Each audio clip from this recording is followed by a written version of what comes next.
Remember when people thought having more than 2 infantry marchers was just a meme? Well, I don't think they're laughing much right now because with these new releases of Bai Chi, you can probably make up to 3 really good pairings for infantry, which is probably the best period for infantry has been since the game launched. And as someone who has a lot of infantry commanders, either maxed or worked on, I am particularly excited for this and I want to share everything that I'm going to do, what I'm going to swap, what I think about Smite formation, which you're going to see right now. I'm going to talk about the pairings you can make, the investment level you can make, some talent builds you can do. So I'm just going to yap. I'm just going to put all the timestamps so you can navigate through the video easier. And with all that said, let's begin with the Pincer formation or the Smite formation. It released today after the update. And after looking at it first, I was amazed, especially by this autarch inscription. You gain 5% boost to smite damage. This is pretty standard. But whenever you do smite damage, the target takes 20% increase smite damage for the next 3 seconds. So this is pretty huge. For 3 seconds, it's a long time. If it aligns in a turn where one of your commanders are doing an active skill, this is going to be such a bigger nuke than usual, especially because this effect can trigger multiple times in these 3 seconds. So in a single second as well. So it can go up to 100% smite damage taken.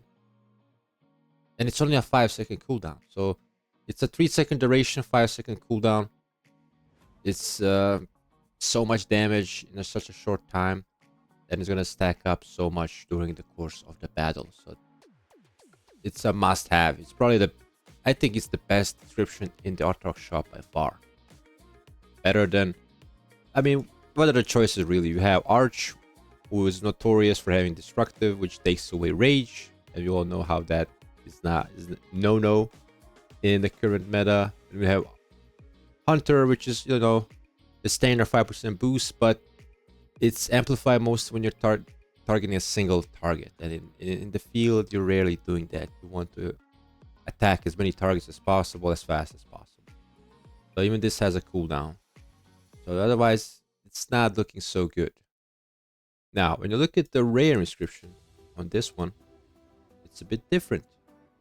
Whenever you deal smite damage, your target loses 20% defense for 2 seconds. And it can trigger up to 3 times. So target troop loses up to 60% defense. So much different to taking more damage. You're just gonna make the target even weaker. And this is strong. And I'm going to use my own lineup for example, because I do have a good example for this. So on my arch formation, my scroll formation, I have a double inscription, rare inscription. And obviously this is also quite notorious because it consumes rage. But if I switch this to smite, I'm gonna have the possibility of having 60% defense debuff on the target. It's pretty insane. Especially when you're taking into consideration, I'm gonna, spoiler alert, I'm gonna switch this set to Smite, but not right away. My priority is to get rid of my wedge infantry. My wedge infantry has the special inscription, Hunter. So if I switch this, I'm gonna have the possibility of doing extra smite damage, up to 100% extra smite damage, while also having in the lineup an inscription which makes the target lose up to 60%. So if it all aligns nicely in turns, this is going to be very good and devastating. But that's just my own example. Let's move on to the next. Is the instrument, if I recall. Yes, it is. Demolisher. Once again, 5% boost to smite damage. Pretty good. Whenever their troop deals smite damage, so quite often, it has a 75 chance to ignore 50% of the target's defense. So once again, You're ignoring the target's defense. And if you're having this inscription right here, you're going to be basically debuffing the other part of the defense that's left. That's pretty funny. And this can trigger multiple times in a single second. So it's like a combo Smite combination before entering its cooldown. If it only triggers once, you gain 100 extra rage. So if you take a look at Arch and you see how notorious and like bad it is to take away rage, and people are complaining about how it's not good compared to other inscriptions, well, this inscription here gives you 100. So this should make it god tier. This should make it overpowered. And I think, depending what are the chances of it only triggering once, but you have a win-win situation. If it triggers multiple times, you have chances to ignore up to 5 times. But if you don't, you still get something, which is 100 extra rage is quite good, especially if it procs very early in the battle. You get one more skill activation or 2, ramps up, you get better reports. Now the rare inscription, 2% boost, and it had, whenever the troop deals smite damage, it has a 50% chance to gain rage 20% faster for the next 3 seconds. So once again, a different effect to the special inscription. I like that. It offers some more flexibility, and I like this because if I recall, Bai Chi also has a rage recovery after some effects, so this could also stack quite nicely. But more rage gain is always good, but not as good as Demolish. I think Demolish, because it gives you so much rage, is the better one. Now we go to the flag. Airtight. Now Airtight is insane. The first part, obviously, as of now, the only real combo attack is Arthur and Subotai. So in a given situation, I think this is better than just field. But even for field, the second part is whenever their troop deals smite damage, so very frequently, their troop takes 10% less damage for the next 3 seconds. Note how it doesn't say combo damage or smite damage or skill damage. It just says damage. So it mitigates all types of damage for 3 seconds. And it's a cooldown of 5 seconds. So basically you're only having like 2 seconds of downtime on this. This is insane. And also this is in the courier shop, which you can buy with 8 of those points. It's taking forever for most people like me. But if you are like a spender, you get there faster. I would say this is the one to take, in my opinion. This is a very, very strong inscription. Now the rare version is just boring. You get combo attack, damage resistance. Like I said, it's mostly Arthur and Subotai right now, so it's not as exciting, but it helps. And finally, we have the emblem, Thundering. This is like Intrepid or what was it for the Arch again? Fearless, yeah. So basically 10% stat gain, 10% boost damage dealt. So very gonna stack very well with Bai Chi with more damage. So very good, and this is just 4% spike. So the ones that are standing out to me are Airtight and Toppler, and Demolish third place. Thundering. Thundering is great. Don't get me wrong, but when you look at the mechanics and what even the rare inscriptions look like, I like that more. It gives you more options. And my plan. So let's begin. So I currently run 3 infantry marches. I run Guan with Scipio. I run Wallace. Actually, I don't run Wallace right now. I actually run Wallace with Philip. Wallace secondary. But also run Luce Alex. Now I'm going to invest into Bai Chi. So my lineup will look like something like Bai Chi with Wallace secondary. I made a video about this card in the top right. I like the synergy behind it. and it gives me option to use Wallace, which was underused because I actually prefer Lucha Alex in this KVK, and so far it gives me good trades. So for the time being, Wallace was not being used. He's being used behind Philip, and that March actually didn't do bad. Actually done well, but I didn't have too many testing to see it more in reports because Water Camp is not really fighting. But I digress. And then I'm still going to use Lucha Alex with Arch. I'm going to finally ditch my Guan after how many years? Let's see. 5 years. So Guan Yu was a revelation when he came. Like his active skill was so good. It still is basically used for this active skill. Big AoE and 3 second silence for 3 targets. It's still good. It's still used in Canyon, still used on the field. But I think with the release of Bai Chi, you're gonna see Guan only in Canyon, I think.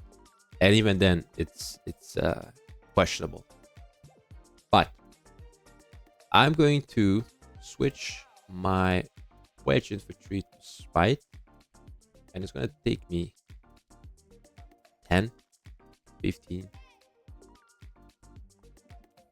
no, 10, 13, 16, 17 stones. By the end of KVK, I'll be having 15. So I need to buy two conversion stones with 20k gems. So it's worth the investment. I look forward to it because in return, I will have the OP inscription. I will have Boiling Blood, which, it's like I said, it's good, but not as good as the real special inscription. Then I have Focus Fire for 4% boost to smite damage. Sadly, I don't have the flag. I would like the flag, but we'll get there. We'll get there. Now, when it comes to Lucha Alex for the time being will remain Arch. But I do have battle ready, so I do want to finish it and not finish it. I want to switch it. But to switch this, I'm going to calculate together so you can see. This takes 5 stones. This takes 1, so that's 6, 7, and this takes 3. So 10 stones, and each KVK, if you get all the achievements done, gives you 10 stones per KVK. So in the next KVK after it ends, I'm probably gonna switch this to Smite as well, and then save up my stones for Delta in the future to pair with Arthur Primary. Period. Now, that's my plan so far. Since I'm going to be not using one Scipio, I still want to use Scipio. Scipio is a very good commander. It has great debuff. Still relevant damage factor. Has good stats. March speed. Attack. Attack is good for Smite. It has health, which is severely lacking on Bai Chi. By the way, Bai Chi only has like 10% health for his defensive capabilities. So he needs a tanky commander to pair to be able to sustain himself more on the field. So Scipio provides that. And he also provides shields. Now the expertise is losing value because skill damage and the silence. We don't see many Guans anymore. So this, if you have him a 5/5, 5/1, you could still use it. Which is honestly great for a commander that is how many years old? 3 years old. So you don't see Boudica Prime used anymore, and you're starting to see Nevsky not being used anymore, slowly but surely. So Scipio, I still want to use, and I'm going to use him behind Philip. Philip is my third infantry march. I do have 4-piece leadership set. I have 2 infantry pieces talented. But more important, I have all infantry stats and echelon formation. So I want to have all these buffs firing off.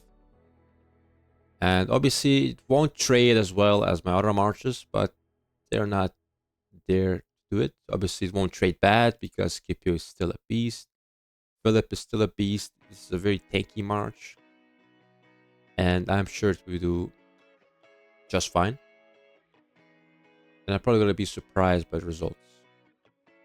So we're going to be using Phil Scipio, Baichi with Wallace. And I'm going to be using Luce Alex as my 3 infantry marchers. On a talent build for Baichi, you're going to be looking something like this. I made some configurations because this talent right here, in this current meta of open field fighting, you rarely get above like two skill cycles maybe.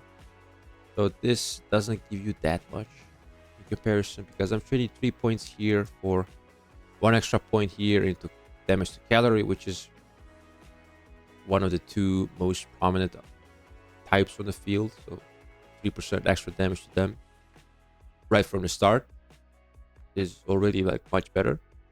And on top of that, you get 6% extra march speed. March speed is always good, and I'll take it. Now, pairings.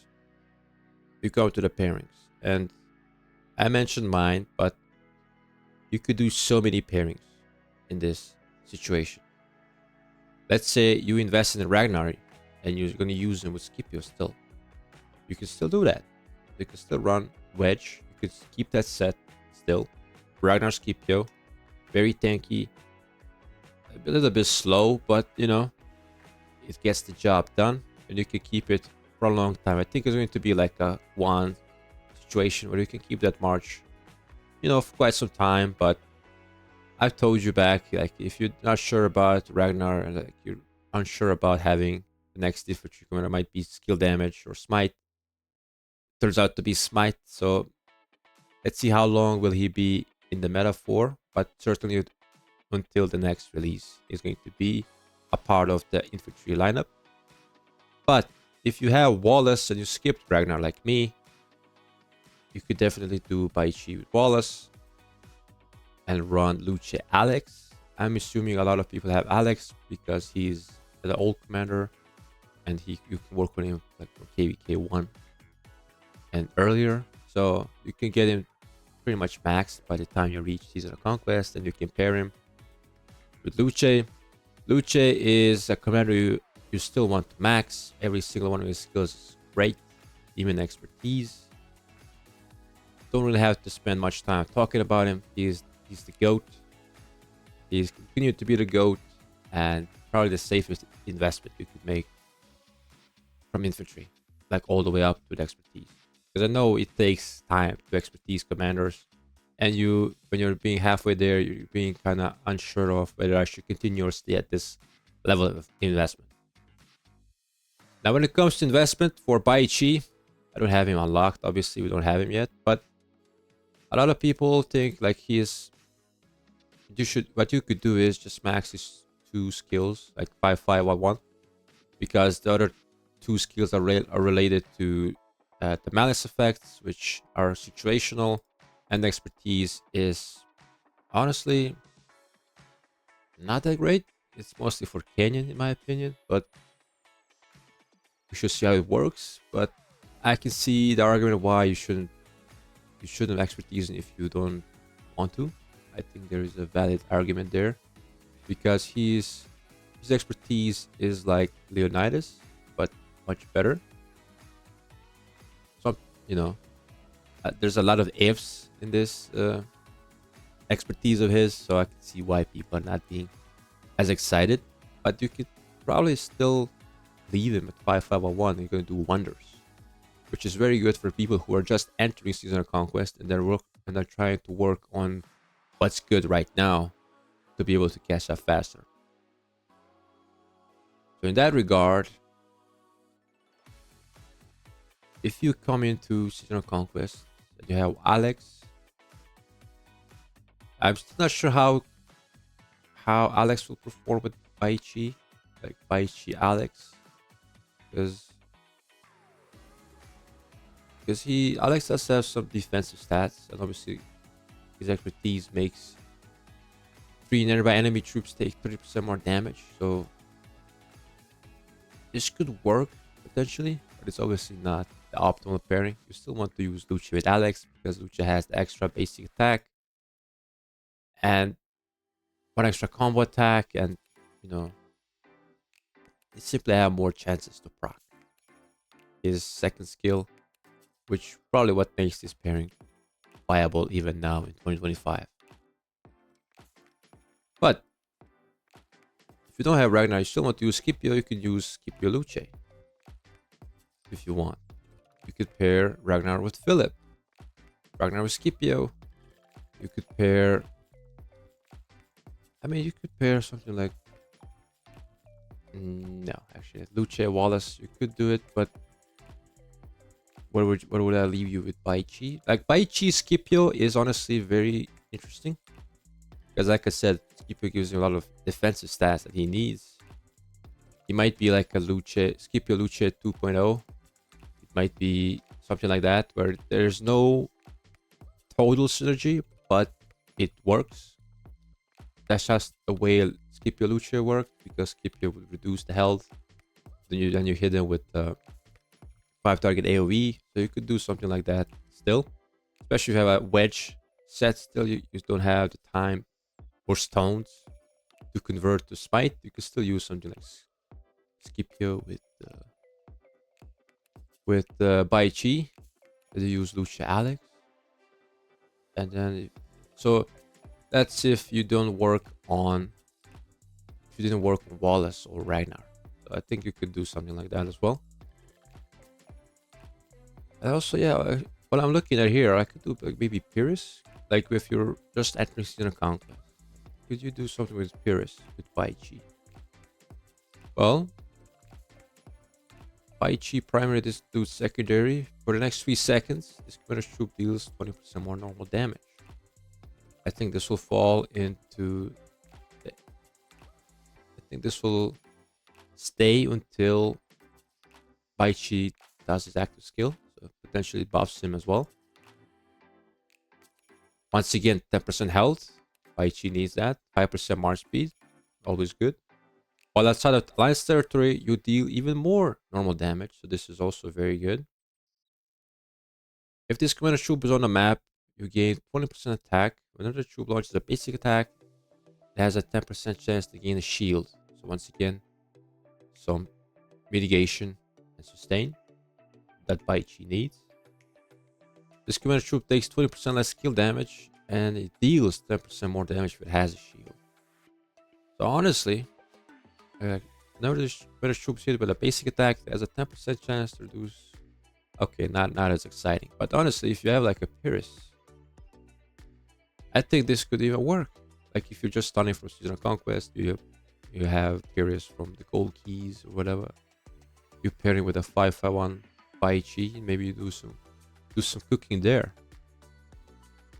But as you can see, I spent a good time talking about the pairings. Obviously, we're going to see some detailed testing soon, or when they release, of course. But I just want to show you that there's a lot of things you could do, and there probably won't be bad. And that's the beauty of it, because I remember in the past where one infantry march was like the meta. You didn't build 2 infantry marches. Like, I think at the time was just run 1 Scipio. The other commanders are not worth it anymore. And then over the years, it kind of evolved into having more. Like with the release of Luce, I think everything changed, because Luce brought back Alex, and he was a great pair with Scipio. And you could do Luce Alex, Guan Scipio, and have a 2 infantry march. And that has been meta for a couple of years now. And with the release of Wallace, there's been like a lukewarm decision about what to do. And then of course there's Philip, who can also be used as an infantry commander. So I would say this is the best time to be an infantry player. And if you quit and looking at this, then it is what it is. And if you want to see more about synergy with Wallace, with Baichi, click on this video, and I'll catch you guys in the next one.